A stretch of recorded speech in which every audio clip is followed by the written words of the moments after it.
Number 3. Leandro Acosta. In the first week of September 2015, a man living in Pilar, Argentina, named Raul Klein, known as his brother, Ricardo Klein, wasn't responding to any messages that he sent him, and he wasn't answering his phone. So Raul went to the home that his 54-year-old brother shared with his wife, Miriam Kowalczuk, his daughter, 22-year-old Karen Klein, Miriam's 25-year-old son, Leandro Acosta, and a set of 11-year-old twins that he fathered with Miriam. When Raul got to Ricardo's home, he wasn't allowed inside. Ricardo's stepson, Leandro, told him that Ricardo and Miriam had gone to visit a casino in Uruguay. Raul accepted the story at first, but then after not hearing from his brother for 2 weeks, he went to the police. The police went to the family's home, and they made several horrifying discoveries. In a bucket in the house, they found a human pelvic bone and part of a spine. They also found some charred human remains behind the house. The police immediately arrested Leandro and Karen. They both pretty much told the same story, and their story was very bizarre. Miriam and Ricardo got married when Leandro and Karen were young. Leandro said that before they got married, his mother's boyfriend sexually abused him. She also forced him to be in threesomes with her and her boyfriends. After she married Ricardo, he supposedly started sexually abusing him. Then Karen and Leandro explained to the police that about 3 years ago, they started a sexual relationship. The stepbrother and stepsister kept their relationship a secret until they were caught and had to come clean. Supposedly, the family accepted the relationship, and Leandro and Karen even had their own area to live together in the house. While the family dynamic may have seemed functional, albeit bizarre, things in the house weren't as rosy as they seemed. Specifically, Karen and Leandro hated Ricardo. Leandro said that Ricardo had started to abuse the 11-year-old twins, who were his and Karen's half-siblings, and he said he couldn't stand for that. On September 1st, 2015, while the twins were at school, Leandro picked up a gun and shot Ricardo once in the head as he slept in his underwear. The sight of the dead body aroused Leandro, so he started to rape his dead stepfather's body. Miriam, Leonardo's mother, heard the gunshot and she ran to the room. When she saw what Leandro was doing, she started screaming, so he shot her in the head. As she laid on the floor, he shot her twice more in the head. Leandro and Karen then told the police that was when Karen heard the gunshots and she came into the room to investigate. Leandro aimed the gun at her and then forced her to help him clean up. She also helped dismember the bodies, which was done with a hatchet and a pair of machetes. Then they burned the body parts in a bonfire and fed some of the body parts to the family's 6 dogs. Leandro also stuck part of his mother's body on a spike and smashed his stepfather's skull. Then, whatever body parts they couldn't burn or the dogs didn't eat, they put into garbage bags in a field near their house. Once their parents were dead, Leandro and Karen carried on like nothing happened. After the couple confessed, the police went to the field where they said they dumped the garbage bags, and they found 16 garbage bags with human remains in them. While Leandro was in jail, he was visited by his lawyer, and she asked him to tell her about the murders.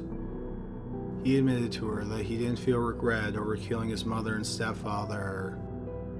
He said that he felt a sense of relief.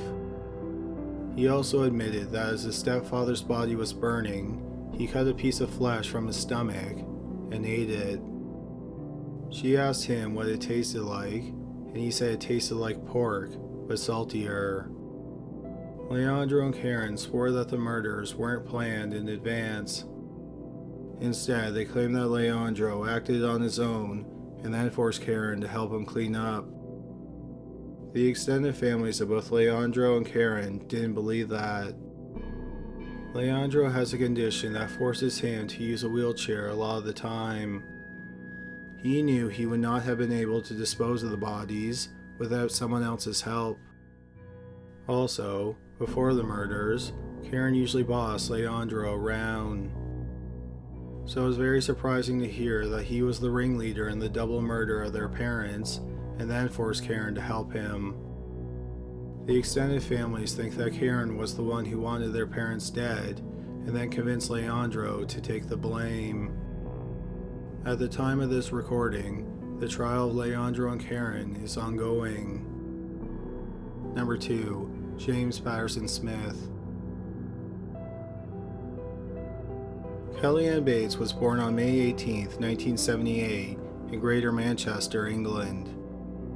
She was a bit of a tomboy, and when she grew up, she wanted to be a teacher. When she was 14, she started seeing James Patterson Smith, a 32-year-old unemployed divorcee. They met when Kellyanne was babysitting for one of Smith's friends. He walked her home that night to keep her safe. After that initial meeting, Smith started to groom Kellyanne. 2 years later, when she was 16, she introduced Smith to her parents. They were quite taken aback by his age, and they tried to discourage Kellyanne from dating him, but Kellyanne refused to listen. After Smith met her parents, Kellyanne and her parents kept getting into fights, and she'd run away.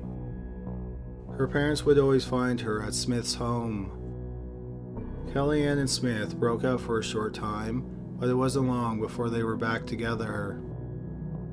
On November 30th, 1995, Kelly moved in with Smith.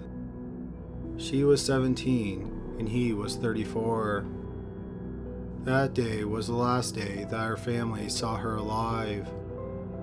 She would call on the phone sometimes, but they never saw her again. Months later, in early April 1996, Kellyanne's parents had become worried about her, and they decided to go over to Smith's home and demand to see her. As they were about to leave their house, their son stopped by and said that a friend had recently seen Kellyanne, and the friend said that she was fine. Her parents then decided not to go over to Smith's home. 3 weeks later, Smith walked into a police station, and he said he killed Kellyanne. He said that he had been holding her head underwater in the bathtub. He thought that she had faked losing consciousness. She had done that several times before, but this time, she didn't stick her head back up out of the water. The police went to his house and found the 17-year-old drowned in the bathtub. The police officers who first arrived at the scene were shocked by the sight of the body. It was clear she had been tortured. One detective said, "I've been in the police force for 15 years and have never seen a case as horrific as this." In total, there were 150 wounds on her body. Some of her injuries included burns on her thighs from an iron. Her arms and legs have been scalded. One of her arms was fractured, her knees were broken, and both of her hands have been crushed. She had been stabbed in the face and through the cheek with a knife and a pair of scissors. She had been tied to a radiator by her hair, and she had been partially scalped. But the most horrific thing that happened to her was that her eyes were gouged out. The medical examiner determined that her eyes had been gouged out at least 5 days, but not more than 3 weeks before she died. Smith had most likely gouged out her eyes with his thumbs. Kellyanne had also been starved, and she was dehydrated. She had lost 44 pounds, and she probably had not had water in the 7 days before she died. On the day she died, she was struck several times on the head with a shower head, and then she was drowned. The medical examiner said that the death was probably a relief. When Smith was asked why he beat, tortured, and disfigured Kellyanne over the course of several weeks, He said it was because she provoked him and she kept daring him to do things. He also said that she mocked him because of his dead mother. At Smith's trial, it was revealed that he had been abusive to his former wife and many former girlfriends. He held several of their heads underwater while they were in the bathtub. He also tried to drown a former lover by holding her head underwater in the kitchen sink. It was also revealed that he dated a few underage girls while he was in his 30s, besides Kellyanne.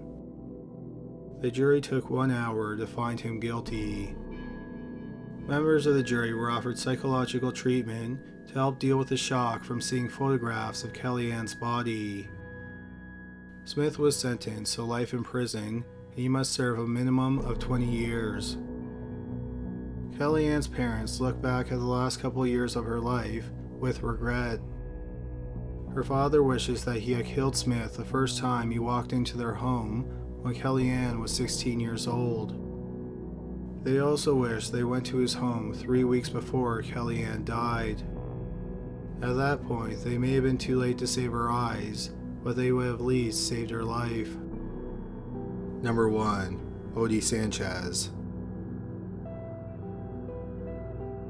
On July 26, 2009, at 5 a.m., the police were called to a home on the north side of San Antonio, Texas. When they arrived, they found a bedroom covered in blood and 33-year-old Odie Sanchez screaming that the devil made her do it. The first officers to arrive couldn't speak after being in the room. Some of them received counseling afterward. Odie Sanchez started hearing voices in her head when she was just 5 years old. Her mother and a few of her aunts experienced similar hallucinations. When Sanchez was an adult, she was diagnosed with paranoid schizophrenia. In 2003, when she was 26 years old, she met Scott Buckles, who had also been diagnosed with paranoid schizophrenia. Their relationship was on again, off again for several years. Sanchez sought treatment for her schizophrenia and was hospitalized several times, but she often found it difficult to get the help that she needed. In 2008, she was no longer receiving treatment for her schizophrenia, and she was back together with Buckles. In October of that year, she found out that she was pregnant. On June 30th, 2009, she gave birth to a boy, Scotty Buckles.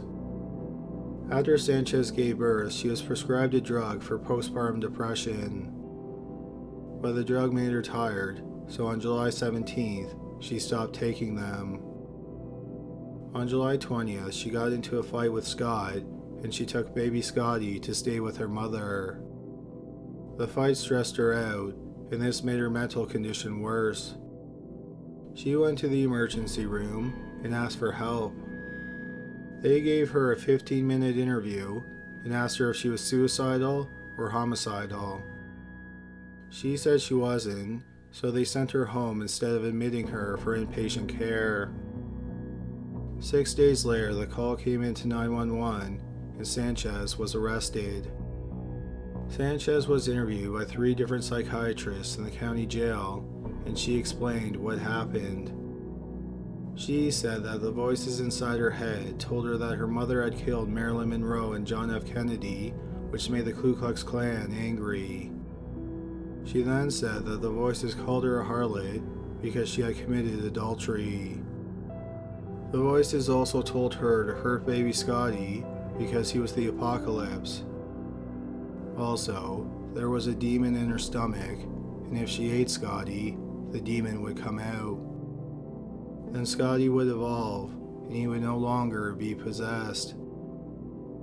So at 4:30 a.m., while the rest of her family slept, she grabbed a steak knife from the kitchen. She also picked up 2 swords. The 3-week-old baby was stabbed, decapitated, and his face had been torn off. The baby's head was also cracked open, and his brain was missing. Because the voices told her to, Sanchez ate a few of Scotty's toes, fingers, and some of his brain. She got sick while eating her newborn baby, and she threw up. The voices in her head told her that she had to eat what she threw up. Sanchez's aunt, who lived in the home, discovered the gruesome scene, and she was the one who called 911. On June 30th, 2010, which would have been Scotty's first birthday, his mother Odie Sanchez was found not guilty by reason of insanity, and she was admitted to a psychiatric hospital. But that's all for this month. Hopefully you found it interesting. Thank you so much for donating, and thanks for listening.